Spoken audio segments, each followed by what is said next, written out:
آپ صلی اللہ علیہ وسلم جو دنیا میں تشریف لائے ہیں، آپ علیہ السلام کے دنیا میں تشریف لانے کا جو سال ہے، وہ سال اگر دیکھا جائے تو اس وقت جو عربوں کے ہاں کوئی کیلنڈر نہیں ہوتا تھا۔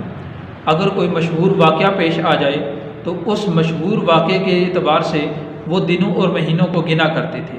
جیسا کہ ہمارے درس میں یہ گزرا ہے، عام الفیل یعنی ہاتھیوں کا جو قصہ، ابرہہ جو لشکر لے کر بیت اللہ پہ چڑھائی کے لیے آیا تھا، تو اس لشکر کو اللہ رب العزت نے تباہ فرمایا تھا۔ تو اس تباہی کے بعد عرب کے ہاں یہ مشہور ہوا کہ عام الفیل، اس سال کو عام الفیل کہتے تھے، یعنی ہاتھیوں والا سال۔ اور اس کے بعد کے جو واقعات اور اس سے پہلے کے واقعات کو اس عام الفیل کے اعتبار سے بیان کرتے تھے۔ لیکن جو عیسوی کیلنڈر ہے، یہ عیسوی کیلنڈر جناب سیدنا عیسیٰ علیہ السلام سے چلا آ رہا ہے، اور اس عیسوی کیلنڈر کے اعتبار سے روایات میں آتا ہے کہ آپ علیہ السلام 571 عیسوی کو پیدا ہوئے، اور ایک روایت میں 570 بھی آتا ہے۔ تو 571 عیسوی کو آپ علیہ السلام پیدا ہوئے، تو سال تو یہ تھا۔ اور جو واقعہ پیش آیا تھا ہاتھیوں والا، ابرہہ کو جو اللہ رب العزت نے سزا دی تھی، اس کے لشکر کو تباہ کیا تھا، اس لشکر کی تباہی کے بعد 50 یا 55 دن گزرے تھے تو آپ صلی اللہ علیہ وسلم کی پیدائش ہوئی۔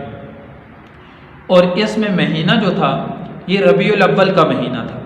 ویسے اقوال تو سیرت میں بہت سے ملتے ہیں، بعض حضرات یہ کہتے ہیں کہ اس کے علاوہ رمضان کے مہینے کا بھی، بعض محرم کے مہینے کا بھی کہتے ہیں۔ تو اس میں جو راجح قول یہ ہے، مضبوط صحیح بات، وہ راجح قول کے مطابق ربیع الاول کے مہینے میں آپ صلی اللہ علیہ وسلم پیدا ہوئے۔ اور پیدائش کا جو دن ہے وہ دن تو طے ہے، کیونکہ وہ دن آپ صلی اللہ علیہ وسلم نے خود بیان فرمایا ہے۔ کیونکہ آپ صلی اللہ علیہ وسلم کی عادت مبارکہ تھی کہ آپ صلی اللہ علیہ وسلم پیر والے دن روزہ رکھا کرتے تھے۔ تو ایک صحابی نے ایک مرتبہ عرض کیا، اللہ کے رسول، پیر کے دن آپ کیوں روزہ رکھتے ہیں؟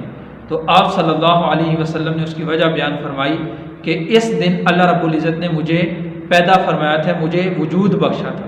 تو گویا کہ پیر کے دن آپ صلی اللہ علیہ وسلم پیدا ہوئے ہیں، یہ بات تو طے ہے۔ لیکن تاریخ کون سی تھی ربیع الاول کی، اس بارے میں بھی محققین مفسرین کے مختلف آراء ہیں۔ 12 ربیع الاول کا قول بھی ملتا ہے، لیکن یہ مشہور ہے 12 ربیع الاول کا قول۔ اس سے جو راجح قول ہے اس کے مطابق مفسرین نے لکھا ہے کہ 8 ربیع الاول کو آپ صلی اللہ علیہ وسلم کی پیدائش ہوئی۔ اب آپ صلی اللہ علیہ وسلم کی جو پیدائش کا دن ہے، اس پیدائش کے دن آپ صلی اللہ علیہ وسلم کی اپنی سنت کیا ہے کہ آپ صلی اللہ علیہ وسلم اپنی پیدائش کے دن روزہ رکھ رہے ہیں۔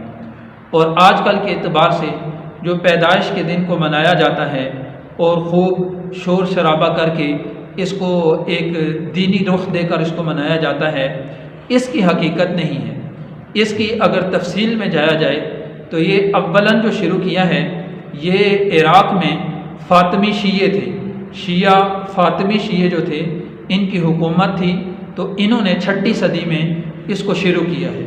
اور پھر 7ویں صدی میں آ کر جو وہاں کے سنی العقیدہ لوگ تھے، ان میں یہ آہستہ آہستہ داخل ہوا ہے، اور اب بہت دور تک یہ پہنچ چکا ہے کہ ہر ربیع الاول کی 12 تاریخ کو لوگ میلاد کے اعتبار سے مناتے ہیں۔